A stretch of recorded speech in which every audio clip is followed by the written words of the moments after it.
నీ పాపము కడిగివేయబడినటువంటి స్థితిలో నువ్వు జీవించాలి అంటే, దేవుని దగ్గర పరిశుద్ధునిగా నువ్వు నిలబడాలి అంటే నువ్వు బాప్తిజం పొందాల్సిందే. ఏమాత్రం అనుమానం ఇందులో ఆవగింజంత కూడా లేదు. 0.00001% కూడా లేదు. కాబట్టి నువ్వు బాప్తిజం పొందితే నీ పాపాలు కడిగి వేయబడతాయి. ఇంకెందుకు ఆలస్యం చేస్తున్నారు? మీరు తప్పు చేశారు, మీకు తెలుసు. తెలియకుండానే కొన్ని తప్పులు చేస్తూ ఉన్నారు, తెలిసి చాలా చేస్తూ ఉన్నారు. వాటిలోంచి విముక్తి పొందకపోతే పాపం వల్ల వచ్చేటువంటి జీతం మరణము.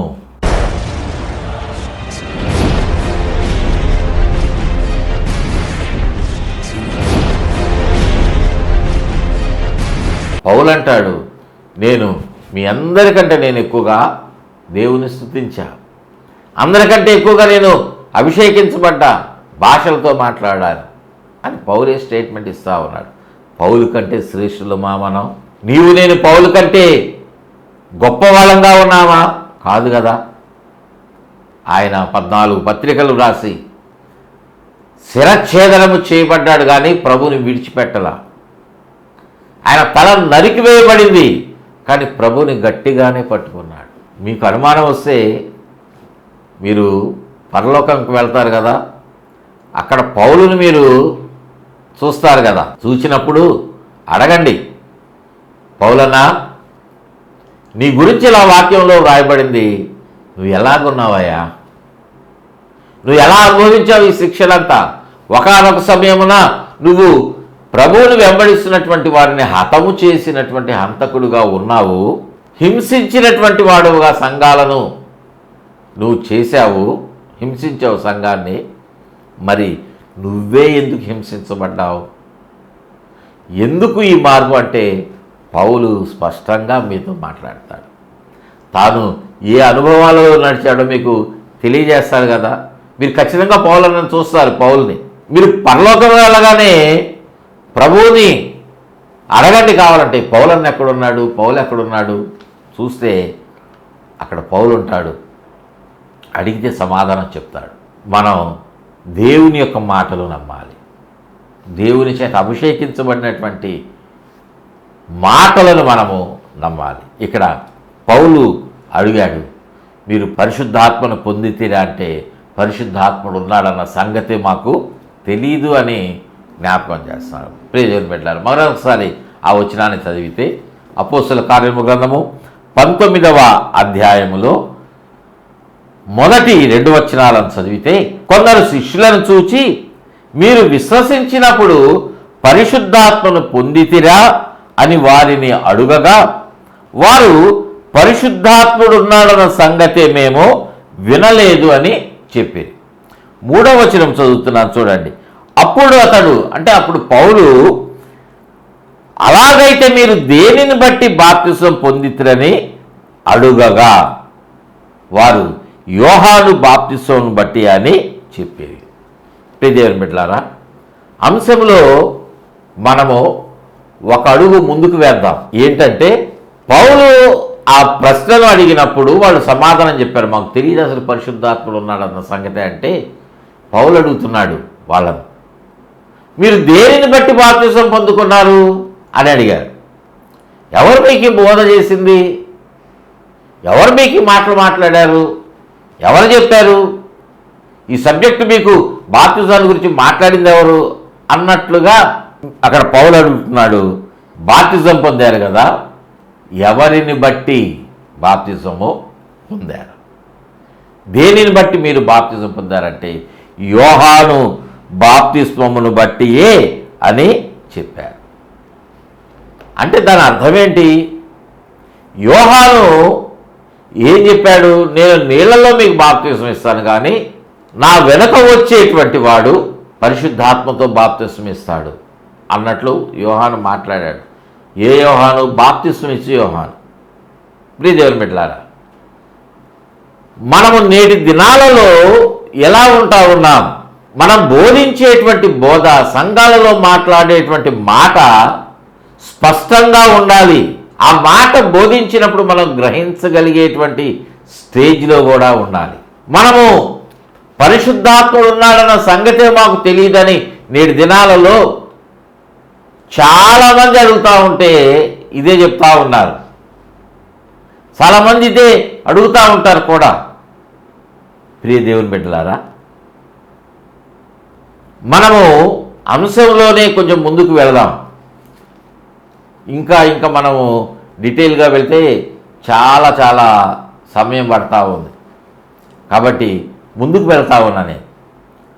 ఇక్కడ బాప్తిస్మవచ్చు యోహానును బట్టి మేము ఆ రీతిగా బాప్తిజం తీసుకున్నామంటే పౌలు అంటున్నాడు. అందుకు పౌలు 4వ వచనంలో యోహాను తన వెనుక వచ్చువాని యందు అనగా యేసునందు విశ్వాసముంచవలెనని ప్రజలతో చెప్పుచు మారు మనస్సు విషయమైన బాప్తిసం ఇచ్చినని చెప్పెను. ప్రియ దేవుని బిడ్డలారా, పౌలు వారు చెప్పినటువంటి సమాధానానికి కొంచెం క్లారిటీగా మాట్లాడుతూ ఉన్నాడు. ఈ 4వ వచనంలో యోహాను బాప్తిసం ఇచ్చినటువంటి ఆ విధానం ఏంటి, ఆయన చెప్పిన మాటలేంటి, 4వ వచనంలో మనం చదివాం కదా. చూడండి, మరొకసారి చదువుతా ఉన్నా. యోహాను తన వెనుక వచ్చువాని యందు అనగా యేసునందు విశ్వాసముంచవలనని ప్రజలతో చెప్పుచు మారు మనసు విషయమైన బాప్తిస్వం ఇచ్చెనని చెప్పెను. ఇక్కడ 2 మాటలు పౌలు భక్తుడు ఆ ఎఫెసు పట్టణంలో ఉన్నటువంటి ఆ సంఘస్థులకు క్లారిటీగా చెప్తా ఉన్నాడు. మేము యోహాను బాప్తిస్మాన్ని బట్టే బాప్తిజం పొందాము, యోహానును బట్టే పొందామంటే దానికి యోహాను మాటలు, యోహాను ఉద్దేశాన్ని స్పష్టంగా చెప్తా ఉన్నాడు. గ్రహించారా మీరు? మొట్టమొదట అంటున్నాడు, మీరు యేసునందు విశ్వాసం ఉంచాలి అనేటువంటి మాట యోహానును బట్టి యోహాను ఉద్దేశాన్ని పౌలు ఇక్కడ స్పష్టంగా తెలియజేశాడు. ఎందుకని ఆ మాట అన్నాడు? తన వెనుక వచ్చేటువంటి వాడు ఆత్మతో బాప్తిసం ఇస్తాడనేటువంటి మాట యోహాను చెప్పాడు కాబట్టి. అదొక మాట, అర్థమైందా? యోహాను చెప్పినటువంటి మాటను బట్టి మీరు యేసునందు విశ్వాసం ఉంచండి అని చెప్పాడు.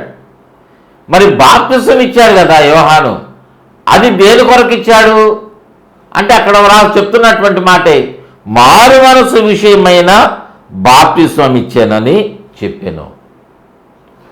యోహాను ఇచ్చినటువంటి బాప్తిసం ఏమో మారు మనసు కొరకు ఇచ్చిన బాప్తిసం. వాళ్ళు ఇప్పుడు ఏ బాప్తిజం పొందారు? మారు మనసు బాప్తిజం పొందారు. అంతవరకు మంచిగా ఉంది. కానీ ప్రభువారిచ్చేటువంటి బాప్తిసము వారు పొందలేదు. దేవునికి స్తోత్రం చెల్లిద్దాం. హల్లెలూయా. అర్థమైందా నా మాట? మనం బాప్తిజం పొందితే మారు మనసు విషయమైన బాప్తిజం పొందాలి. పరిశుద్ధాత్మ దేవుడిచ్చేటువంటి బాప్తిజము, యేసుక్రీస్తు వారు ఇచ్చేటువంటి బాప్తిజం కూడా మనము పొందాలి. అది సత్యము. అయితే ఆ తర్వాత వచనంలో 5వ వచనంలో అక్కడ మనం చూసినప్పుడు అక్కడ ఏం జరిగింది అనేటువంటి మాట మనము చూస్తే, వారు ఆ మాటలు విని, అపోస్తల కార్యముల గ్రంథము 19వ అధ్యాయము 5వ వచనంలోనే చదువుతున్నా, వారు ఆ మాటలు విని యేసు నామమున మరలా బాప్తిజం పొందారట. దేవునికి స్తోత్రం చెల్లిద్దాం. హల్లెలూయా. మరలా బాప్తిజం పొందారు. ప్రియ దేవుని బిడ్డలారా, బాప్తిస్మము ఒక్కటే అనేటువంటి మాట పౌలే రాశాడు కదా. మళ్ళీ ఇక్కడ పౌలే యోహాను బాప్తిస్మమును పొందినటువంటి, యోహానిచ్చినటువంటి బాప్తిస్మం పొందిన వారికి ఆయన ఏం చేస్తున్నాడు? మరలా బాప్తిస్మం ఇస్తా ఉన్నాడు. యోహాను బాప్తిస్మమును అంటే యోహాను పద్ధతిలో బాప్తిజం పొందినటువంటి వారికి మరలా బాప్తిసం ఇస్తున్నటువంటి వాడుగా ఉన్నాడు. దేవునికి మహిమ కలుగునుగాక. హల్లెలూయా. ఇక్కడ ఈ మాట మనం ఒకసారి ఆలోచన చేస్తే, బాప్తిసం ఒక్కటే అనేటువంటి ఆ మాటను గురించి ఈ ఎఫెసు పట్టణంలో ప్రభు యొక్క ఆత్మచేత పౌలు భక్తుడు రావటము, దేవుని యొక్క ఆత్మచేత నడిపించబడి అక్కడికి అపోస్తుడైన పౌలు ఎఫెసు పట్టణానికి రావటము, అక్కడ వారిని ఆ ప్రశ్న అడగటము, వారికి మరలా బాప్తిసం ఇవ్వటం అనేటువంటిది జరిగింది. ఇంతవరకు అర్థమైంది కదా. ఇప్పుడు ఒక మాట మనం ఆలోచన చేస్తే ఇదంతా మనకు ఎందుకు వచ్చింది, పౌలు ఇవన్నీ కూడా ఎందుకు వారిని అడిగాడు అంటే, వాళ్ళు చెప్పినటువంటి మీరు పరిశుద్ధాత్మను పొందుకున్నారా అంటే, వాళ్ళు మేము పరిశుద్ధాత్మను పొందుకోలేదు అంటే ఇదంతా జరిగేది కాదేమో. మేము పరిశుద్ధాత్మను పొందుకున్నాము అంటే ఈ మళ్ళీ బాప్తిజం అనేటువంటిది ఉండేది కాదేమో. కానీ వాళ్ళు ఏమన్నారు, అసలు పరిశుద్ధాత్ముడు ఉన్నాడన్న సంగతే మాకు తెలియదు అనేటువంటి ప్రశ్న, పౌలు అడిగినటువంటి ఆ ప్రశ్నకు సమాధానం వాళ్ళు ఆ రీతిగా చెప్పారు. ప్రియ దేవుని బిడ్డలారా, దానిని బట్టి పౌలు వారికి మరలా బోధించి, మరలా యోహాను బాప్తిజం బట్టి, మారు మనసు బాప్తిజం బట్టి, అభిషేకం పొందాలనేటువంటి బాప్తిజం, ఇవన్నీ కూడా వారికి తెలియజేసి వారికి వాక్యములో ఉన్న సత్యమును బోధించాడు. దేవునికి స్తోత్రం చెల్లిద్దాం. హల్లెలూయా. ప్రియ దేవుని బిడ్డలారా, నేటి దినాలలో ఉన్నటువంటి అనేక సంఘాలు ఇలాంటి బోధనే బోధిస్తూ ఉన్నాయి. అనేక మంది పరిశుద్ధాత్ముడు ఉన్నాడన్న సంగతే మాకు తెలియదు అన్నట్లుగా వారు బాప్తిజం పొందినటువంటి అనుభవాలు కూడా ఉంటా ఉన్నారు. ప్రియ దేవుని బిడ్డలారా, మనము వాక్యమును సత్యముగా ఉన్నామా, లేకపోతే సత్యమై ఉన్నటువంటి వాక్యమును మనం వింటున్నామా? సత్యమై ఉన్నటువంటి వాక్యములో మనం ప్రతిష్ఠించబడ్డామా? ఆ వాక్యములోనే మనం ముందుకు అడుగు వేస్తూ ఉన్నామా? నేటి దినాల్లో అలా జరగకపోతే జరగాల్సిందే. దేవుడు వాళ్లను ప్రశ్నిస్తాడు ఖచ్చితంగా. నువ్వు అలా ఎందుకు బోధించావు? వాక్యాన్ని ఉన్నది ఉన్నట్లుగా ప్రకటించాలి. తెలిస్తే ప్రకటించాలి, తెలియకపోతే దేవుడిని అడిగి సమాధానం తెలుసుకోవాలి. చేత కాకపోతే మౌనంగా ఉండాలి. కానీ తప్పుడుగా ప్రకటిస్తే సంఘము అభివృద్ధిలోనికి రాదు. ప్రియ దేవుని బిడ్డలారా, చాలా సంఘాలు అభివృద్ధి చెందకుండా ఉంటా ఉన్నాయంటే, ఎక్కడ వేసిన గొంగళి అక్కడే ఉన్నట్లుగా అలానే ఉన్నదంటే దాని అర్థం ఏంటి? జీవం లేకపోవటమే. వాక్యమును, సత్యమైన వాక్యమును ప్రకటిస్తే ప్రజలు తండోపతండాలుగా పరిగెత్తుకుంటూ వచ్చి అపోస్తలులు అడిగినట్లుగా, అయ్యా మేము రక్షణ పొందాలంటే ఏం చేయాలి, దేవుని ఆశీర్వాదాలు పొందుకోవాలంటే ఏం చేయాలి అని అడిగేటువంటి వాళ్ళుగా ఉంటారు. ప్రియ దేవుని బిడ్డలారా, అనుభవంలో పరిశుద్ధాత్మ దేవుడు నడిపించేటువంటి వాడుగా ఉంటాడు. నువ్వు నడిచేటువంటి వానివిగా ఉంటావు కూడా. 100% పాడు ఉండాల్సిందే. పరిశుద్ధాత్మ దేవుడు ఉన్నాడన్న సంగతి తెలియనటువంటి దినాల్లో చాలామంది జీవిస్తూ ఉన్నారు. ప్రియ దేవుని బిడ్డలారా, మనము చూసినటువంటి ఆ మాటను బట్టి మరొకసారి పౌలు వారికి బాప్తిస్మం ఇచ్చారు. అంటే బాప్తిస్మం అనేటువంటిది ఒక్కటే. అది ఎలా ఉండాలి? వాక్య సత్యమైనటువంటిదిగా ఉండాలి. దేవునికి స్తోత్రం చెల్లిద్దాం. హల్లెలూయా. అది అసలైనటువంటి బాప్తిస్మముగా ఉండాలి. మంచిది. అంశంలో మరొక అడుగు ముందుకు వేద్దాం. మనము బాప్తిజం తీసుకుంటున్నప్పుడు సేవకులు బాప్తిజం ఇస్తూ ఉన్నారు. అయితే ఏ నామములో బాప్తిజం తీసుకోవాలి? కొంతమంది యేసు నామములో బాప్తిజం తీసుకుంటారు. కొంతమంది తండ్రి, కుమార, పరిశుద్ధాత్మ త్రియేక దేవుని నామములో బాప్తిజము తీసుకునేటువంటి వాళ్ళు ఉంటారు. లేకపోతే ఇంకా ఏ నామములో బాప్తిజం ఇస్తున్నారు? ఏ నామములో మనం బాప్తిజము తీసుకోవాలి? అపోస్తల కార్యముల గ్రంథంలో 2వ అధ్యాయము 38వ వచనంలో పేతురు అంటున్నాడు, మీరు మారు మనస్సు పొంది పాప క్షమాపణ నిమిత్తము ప్రతివాడు యేసు క్రీస్తు నామమున బాప్తిస్మము పొందుడి అనేటువంటి మాట వ్రాయబడింది. యేసుక్రీస్తు నామమున బాప్తిస్మం పొందుడి, అప్పుడు మీరు పరిశుద్ధాత్మను వరమును పొందుకుంటారు. యేసుక్రీస్తు నామమున బాప్తిస్మము పొందాలి. అంటే యేసుక్రీస్తు నామమున బాప్తిస్మం పొందితే వారు రక్షింపబడతారా? అది ఏ బాప్తిస్మం అయినా కూడా అనేటువంటి ప్రశ్న కూడా మన హృదయాలలో కలగవచ్చేమో. అవును కదా, యేసుక్రీస్తు నామమున బాప్తిజం పొందుకోండి అని ఎవరైనా సేవకులు ప్రకటిస్తే, వాళ్ళకు బాప్తిజం ఇస్తే వాళ్ళు ఇంకా ఎటు వెళ్లకుండా డైరెక్ట్ పరదేశికి నెక్స్ట్ పరలోకానికి వెళ్తారా అనేటువంటి ఆలోచన మనకు కలగాలి. ఆ ప్రశ్న మనకు వస్తే సమాధానం మనకు పరిశుద్ధాత్మ దేవుడే తెలియజేస్తాడు కదా. ప్రియదేవుని బిడ్డలారా, యేసు నామమున బాప్తిజం పొందాలి అనేటువంటి మాట చూశారు. ఆ పేతురు మేడగదిలో ఉన్నటువంటి ప్రజలు అడిగినప్పుడు వాళ్ళకి ఇచ్చినటువంటి సమాధానాన్ని బట్టి ఇక్కడ మనకు కొంచెం క్లారిటీగా మనం చూస్తే అపోస్తల కార్యముల గ్రంథం 19వ అధ్యాయములో 13-14 వచనాల్లో అక్కడ ఒక మాట వ్రాయబడింది. చూడండి, ఆ మాట చదువుదాం. అపోస్తల కార్యముల గ్రంథము 19వ అధ్యాయము 13-14 వచనాలు. అప్పుడు దేశ సంచారులను మాంత్రికులనైన కొందరు యూదులు పౌలు ప్రకటించు యేసు తోడు మిమ్మును ఉచ్చాటన చేయుచున్నానను మాట చెప్పి దయ్యములు పట్టిన వారి మీద ప్రభువైన యేసు నామమును ఉచ్చరించుటకు పూనుకొనిరి. 13వ వచనంలో ఈ మాట వ్రాయబడింది. కొంతమంది ఉన్నారంట అక్కడ. వారు ఎవరు అంటే యూదులే, దేశ సంచారులుగా మాంత్రికులుగా ఉన్నటువంటి వారు యూదులే. వారు ఏం చేస్తున్నారు? పౌలు ప్రకటించేటువంటి ఆ మాటలను బట్టి యేసు తోడు మిమ్మును ఉచ్చాటన, అంటే అక్కడ ఉచ్చాటన అనేటువంటి పదము దగ్గర ఒకటనకి వేసి కింద ఫుట్నోట్లు బైబిల్లో ఆ పేజీలో క్రింద ఏమని రాయబడింది? మంత్రించుట అని వ్రాయబడింది. వాళ్ళు ఏం చేస్తున్నారంట? వాళ్ళు యేసు తోడు అని చెప్పి మంత్రాలు చదువుతున్నారంట. మంత్రించుట చేయుచున్నానన్న మాట చెప్పి దెయ్యములు పట్టిన వారి మీద ప్రభు అయిన యేసు నామమును ఉచ్చరించుటకు పూనుకొనిరి. కొంతమంది అక్కడ దెయ్యాలు పట్టినటువంటి వారు ఉన్నారు.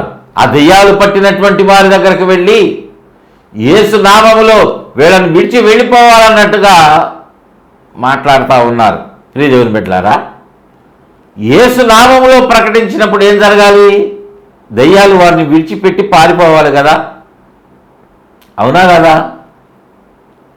వాస్తవముగా అయితే యేసు నామములో మనము ఆ మాట పలికితే అది మన జీవితంలో జరగటం మనం చూడాలి. దెయ్యాలు పట్టినటువంటి వారిలో ఆ దురాత్మలు వారిని విడిచి వెళ్ళిపోవాలి.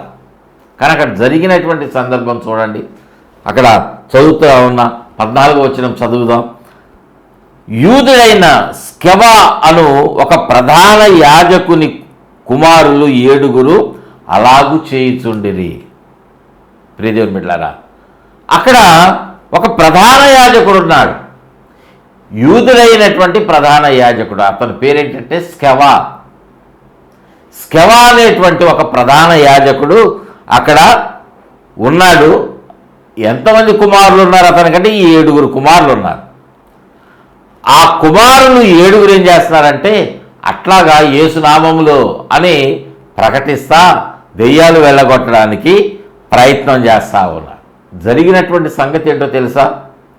యేసునామములో ప్రకటిస్తే దెయ్యాలు వెళ్ళిపోలా.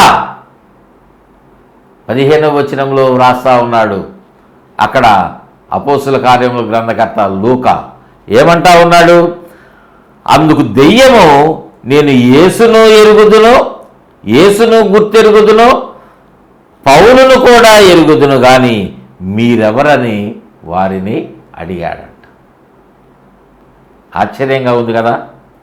ఆ దెయ్యాలంటా ఉన్నాయి, యేసు ఎవరో మాకు తెలుసు, పౌలు ఎవరో మాకు తెలుసు, మీరెవరో కూడా మాకు తెలుసు. అంటే దెయ్యాలకి, దురాత్మలకు ప్రభువు యొక్క శక్తి తెలుసు, ఆయన ఎలాంటి వాడో తెలుసు,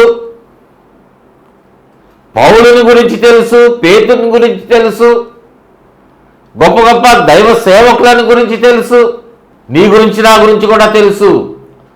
వాటికి తెలియనటువంటిది ఏది కూడా లేదు. ప్రియ దేవుని బిడ్డలారా, మనమే పొరపాటు పడుతున్నాం. దెయ్యాలకేం తెలియదు అనుకుంటావేమో. అపవాది ప్రభు అయినటువంటి యేసు దగ్గరకే వచ్చేసి శోధిస్తా ఉన్నాడు కదా. వాడికి దేవుని యొక్క వాక్యం కూడా తెలుసు. అందుకే ప్రభువారు వాక్యంతోనే అపవాదిని జయించిన వారుగా ఉన్నారు. యేసయ్య వారిని అపవాదిని వాక్యముతోనే జయించారు కదా. అపవాదిని వాక్యముతోనే ఎదుర్కొన్నప్పుడు వాడు పారిపోయాడు. దేవుని బిడ్డలారా, అప్పుడు ఆ దెయ్యము పట్టినవాడు ఎగిరి వారి మీద పడి 16వ వచనంలో వారి మీద పడి వారిని ఇద్దరిని లొంగదీసి గెలిచెను. అందుచేత వారు దిగంబరులై గాయములు తగిలి ఆ ఇంట నుండి పారిపోయిరి. దేవునికి మహిమ కలుగునగాక. హల్లెలూయా. వాళ్ళు యేసు నామములోనే వెళ్ళగొడతా ఉన్నారు. కానీ ఆ దెయ్యాలు వెళ్ళిపోయాయా? తిరగబడ్డాయి. నేటి దినాలలో చాలామంది యేసునామములు అంటే ఎక్కడికి వెళ్ళట్లా ఆ దురాత్మ. కారణం ఏంటంటే యేసయ్య శక్తి తెలుసు.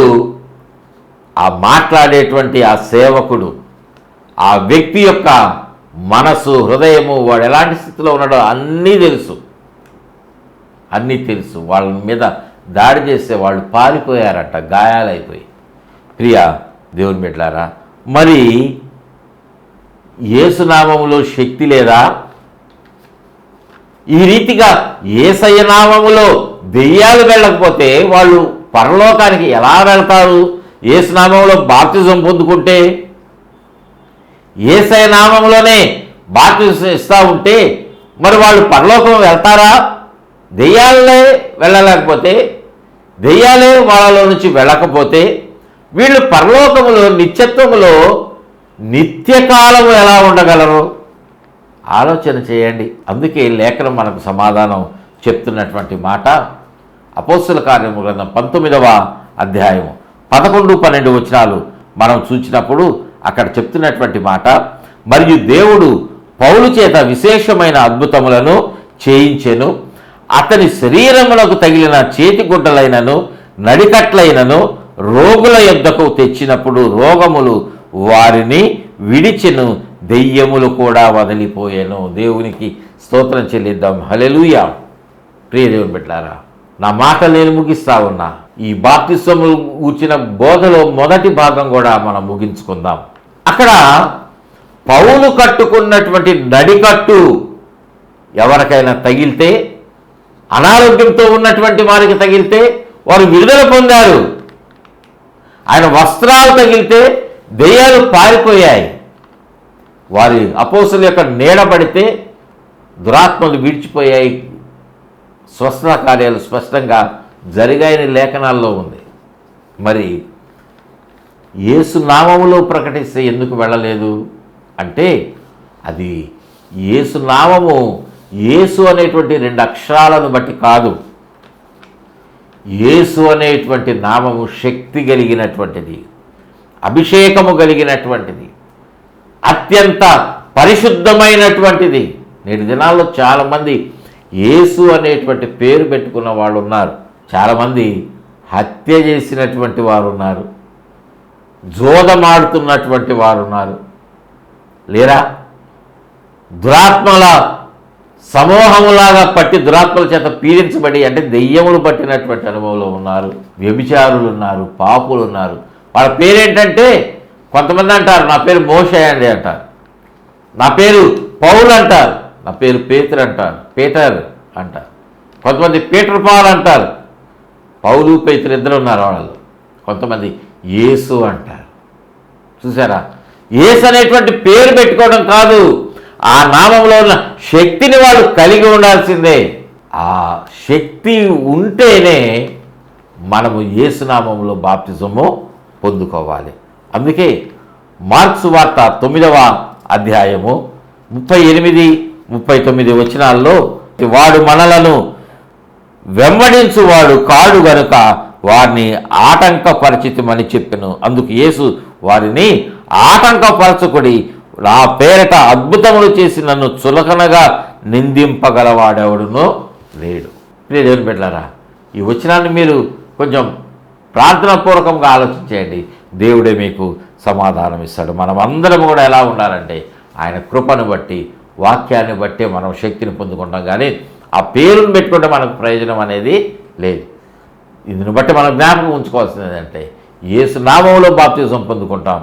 తండ్రి, కుమార, పరిశుద్ధాత్మ త్రియేక దేవుని నామములో, యేసు నామములో బాప్తిజం పొందుకుంటే మనం రక్షించబడతాం.